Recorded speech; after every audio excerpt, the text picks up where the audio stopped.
Hello everyone, I'm here today to do a little bit of if you like this, you will like that. And the one that I'm gonna give you as if you like is a fiction book, and then the one that I'm gonna recommend is a non-fiction book. And this is basically because non-fiction November is getting closer, and so if you're looking for something that might appeal to you but you don't know how to approach non-fiction but you are a fiction reader, maybe this is something that you can relate more to. And this is a very wide mix of themes and styles. Some of the pairings are more obvious and some of the pairings are a little bit more out there, but I'm just gonna start with the first one. So my recommendation is, if you liked Elena Knows by Claudia Piñeiro, I think you will also like Desarticulaciones by Sylvia Molloy. This is about a woman that has Alzheimer's and her friend visits her on a regular basis, and each of these there are very short sections, and each of them is like a visit that this friend did to her friend. So the author visits her friend with Alzheimer's basically, and it's beautiful, and it really gets you the feeling of how it is to have Alzheimer's and the degradation that it goes, and it's something that is also addressed in Elena Knows. So I think this pairs well with that, and it's just a beautiful book in general. Next one I'm gonna recommend is, if you like Small Things Like This by Claire Keagan, I think you'll also like Osebol by Marit, Kapla. Now this is a chunker. Small Things Like This it's a very small book, so maybe they are not the first pairing that you will get, but I think the atmosphere that it creates is kind of similar in a way. So Small Things Like This has like 5 different chapters, and in each chapter is like a snippet of this situation that feels very small, but it builds into the laundry system they had in Ireland, which basically single women were losing their babies because they were considered immoral and stuff. And it's small things that build into this much bigger thing, and that's how I'm connecting that to this, because in this one they are basically interviews, and they are very poetic in language. So if you like literary fiction, I think you will also like this. But they are interviews with rural people in Sweden, and so it also has that atmosphere of like the colder areas, because Small Things Like This is kind of around Christmas, and it's small things that build into a much bigger thing. So you have these small conversations with people that they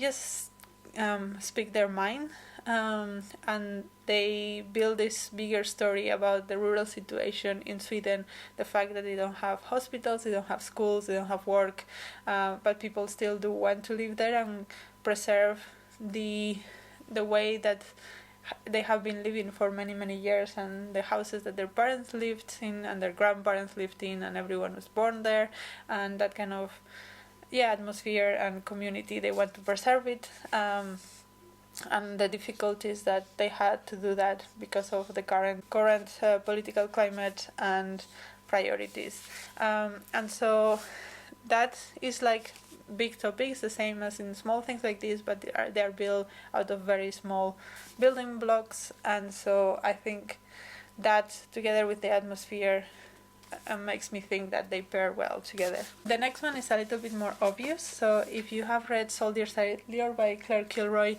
I think it pairs really well with Matrescence by Lucy Jones. I am currently reading this, so I'm not completely finished with it, but I'm really enjoying it. They both look at motherhood from a non-romanticized point of view. So Sailor Soldier is about the inner thoughts of a mother from when her baby is born until he's about 3, and she has a lot of issues with her husband and the lack of understanding from people about what it is to be a mother and a primary parent, and lose yourself in that process, and how much work it is, how difficult it is to deal with the expectations that society have on mothers, and this is also what Matrescence deals with. Matrescence is the idea of the same that we speak about adolescence when someone comes of age. Matrescence is the idea that you fundamentally change who you are when you become a mother, and there are like significant physical changes in not only your like body fat and stuff, but also your brain. Your hormonal composition changes for the rest of your life, and the way also that the system is set up so that it's all for the good of the baby and put unrealistic expectations on mothers and doesn't take into account the mother at all, doesn't consider the fact that when you say it's better to breastfeed and push for that, for example, that means that that mother is probably not going to sleep for the next year, basically. So yeah, I think they pair very well together to understand what becoming a mother is and becoming a primary parent in general. And I think they're both important books. The next pairing I'm going to give you is, if you like Babel by R.F. Kuang, I think you will also like Violent Phenomena.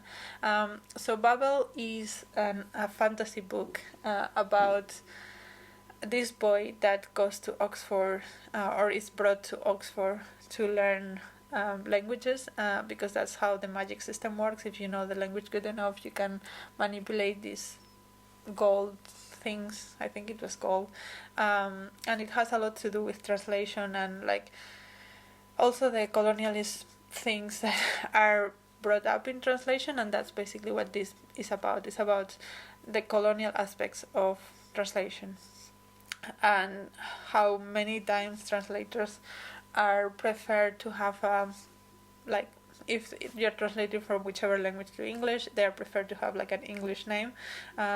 So that is detrimental for like first generation British or American people that are like, their families are from a different culture, which you would imagine they are the ones that understand both languages the best, but they are not given as much work because of their names, and they assume that because of their names they have to be like double checked their work and stuff because they cannot possibly speak perfect English or whatever. It also talks about things of the way that you translate something and the things that you choose to translate in a certain way to adapt to the culture that is translated into, how colonialist that is, and how much we have to babysit people to understand other cultures in a way. Yeah, a lot of different things. Also talks about the fact that some people write in one language and then translate the thing themselves, and that's a different process than writing the thing in English, for example, in the first place. I know that Ngugi wa Thiong'o does that. He writes his text in Gikuyu, which is his mother tongue. It's one of the mother tongues in Kenya, and then he translates his own work into English, rather than writing it in English in the first place. It talks a lot about different colonization processes of translation. So I really love this. I think it's very powerful, and it made me think a lot, and I think this will pair well with Babel because the themes are very similar, although the tone is kind of a bit different. Another fairly obvious one, I think, if you like The Overstory by Richard Powers, I think you will also like Braiding Sweetgrass by Rowing Wall Kimmerer. So The Overstory is the story of a number of people relating to trees, and how they interact with them and they try to conserve them. And Braiding Sweetgrass is the perspective of a Native American biologist on nature and conservation. So that's why I think they pair well together. I think they are both very well written as well. And I think they both had a really big impact in me, in my life. So I think they are both worth a read. And that's, I mean, I don't know if to recommend or not, but since we are talking about Richard Powers, I recently also read Playground by him, which is kind of similar concept as The Overstory, but for the oceans. And I know that it was a lot based in Blue Machine by Helen Czerski. and it talks about conservation of the ocean, both of them. I have not read Blue Machine, so I cannot recommend it, but I heard that they pair very well together and they are both amazing. This one won the Wainwright Prize this year, so it must be good. But yeah, I think this one will pair good together. I might read this in Nonfiction November, because I just read Playground. The next one I'm going to recommend, if you read The Great Alone by Kristin Hannah and enjoyed that, I think you are going to really like Ducks by Kate Beaton. So The Great Alone is about a teenage girl that goes to live in Alaska with her parents and how harsh that environment is, and all the sufferings that she has to do. And Ducks by Kate Beaton is about, it's a graphic memoir, and it's about the author when she finished university, 21, 22, she decides to go to work on the oil sands of Alberta in Canada because she had a lot of debt from going to university, and this basically narrates her experience with that. So it goes a little bit deeper than The Great Alone. It's a similar area, so that's like the atmosphere is very similar to that one, I guess, because of the cold and the snow and all of that. And it's also a very harsh environment. It's very male dominated, and there is a lot of sexual harassment in there from the very beginning, which is something that she very powerfully portrays on this. It's not graphic in that sense, but it's very, very powerful. It made me cry. So yeah, that's how powerful it was. But yeah, it's really good. And then at the end, she also starts recognizing other aspects, negative aspects of these oil sands, like the effect that it's having on nature and the effect that it's having on native people in Canada. But that comes more at the end, and it explains afterwards like why that is and why she was not allowing herself to deal with those things on top of all of the things that she was already dealing with. But yeah, this is super powerful. It's also very cheeky and fun in places. Like it takes, it's very snarky, but it's also very, very powerful, and I really recommend this. Another one that if you have liked The Great Alone or things like A Little Life that are full of trauma, you might like, I think it's A Flat Place by Noreen Masud. This again is a memoir about Noreen Masud dealing with PTSD, complex PTSD, because she didn't have one single moment in her life in which she was raped or she was something bad happened to her, and then she started feeling this PTSD. It's more of a, she grew up in Pakistan with a very controlling, kind of almost abusive father, and that gave her PTSD. And one of the things that makes her feel better are flat places. So there is also a lot of descriptions of flat places, mostly in the UK where she lives now, but also in Pakistan. That's kind of why she finds comfort on them, because they are a familiar space. But yeah, it does deal a lot with her family trauma and why things were the way they were. I thought it was really well written. I thought it was very impactful. I didn't expect to like this as much as I did, but I'm really glad I read it because it is very good in that sense. Another one that I am not 100% sure because I have not read the fiction book is I have heard that I Who Have Never Known Men is a very good dystopian feminist fiction, and I think it will pair well with Eve by Cat Bohannon. And what I'm basing this on is that this again is, as far as I understand, because I have not read it yet, about the physical presence of women in the world and how to own your own body at some point. And this one is about the female body, so it's kind of going through different aspects of womanhood and how we think that evolved and what the goal of it was. And it makes it very clear at the beginning that this is not talking about how women evolved to have children, but it is more on the side of having children is incredibly hard. So these are some of the evolution that we have made to deal with it if that's the choice that we make, which I think it's a very refreshing and good way to look at it when from evolution's point of view.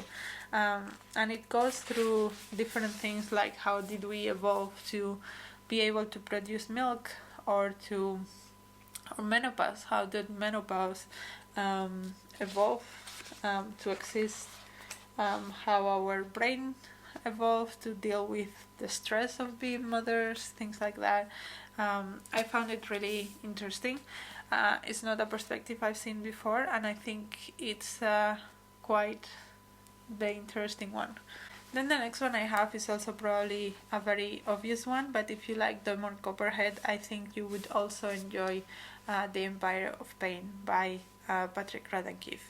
And that is because both of them deal with the opioid crisis in the US. So David Copperhead by Barbara Kingsolver deals with a boy whose mother had him when she was 15, and she's dealing with drug abuse, and she dies quite early, and then David Copperhead has to live his life again by himself, and he deals with similar issues himself, and it's kind of like this cycle of opioids and what does to people. And then The Empire of Pain is a non-fiction about the Sackler family, who are the ones that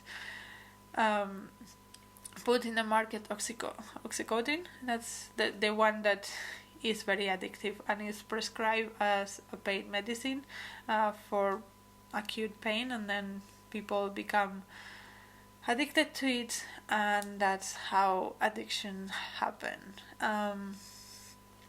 And it's pretty disgusting how all that happened, and how everyone was very, very aware with what they were doing when they were putting that in the market, and the fact that it was addictive was obviously good for their business, so they never really stopped it, and they still haven't, and they have a lot of money now that nobody is touching, and how people are now praising them for some charity work that they're doing with that money, when they should be thrown in jail for what they did to so many people. So yeah, they are both good. I like The Empire of Pain better than David Copperhead, but I think that both of them are good, and if you enjoy one, you probably enjoy the other. And then the final one that I wanted to recommend, if you liked Washington Black by Eli Edugyan, I think you will also like A Woman in the Polar Night by Christians Ritter. Washington Black is basically about this boy that was enslaved in the Caribbean, and his owner gives him to his brother, and his brother is like an adventurer, so he goes around into places to explore different places, and he chooses this boy because he's very good at drawing and stuff, and he thinks that he's giving him a better life, but the boy still feels like he's being treated unfairly, and so it's a journey that both of them have to go through, and I think that it pairs with A Woman in the Polar Night because of the adventurous and the discovery side of things. So A Woman in the Polar Night is about this woman. It's a memoir basically about this woman. I think they were from Switzerland or Austria, if I remember correctly, and her husband was always exploring here and there, and she receives one letter from him one day saying, I'm going to move a year from here to the North Pole, please come. Here are the tickets. And so she goes with very little questioning, and she lives 1 year in this teeny tiny hut in the middle of nowhere in the North Pole, and it's basically her surviving and trying to do normal things in this very remote and difficult environment. And I loved the way that she was so matter-of-fact about it. Like, he tells her to go there, and she just goes. She's like, okay, let me pack just some clothes and some food and let's go. And it was, I loved her. I loved the way that she dealt with these things, and the way that she was so matter of fact about everything. But the other amazing thing about this book is how well written it is. It's so poetic and so beautiful in the way that it explains things and says things. I really loved it. So I think it's one that is a bit under the radar. It's quite old. I think it's like 1912 or something like that was written. And again, this is a memoir. It's a real thing that happened, and I struggle to see how this was a real thing that happened, but it's a real thing that happened, and she's amazing for it. So yeah, I think it's quite an interesting read for everybody, and especially if you like adventure stories like Washington Black. Yeah, that's my list of books, of pairings between fiction and non-fiction. I hope you enjoyed this concept. I hope you enjoyed this video. I hope you pick some of them up. Let me know if you agree with my pairings and which ones you would like to pick up. And until next video, bye!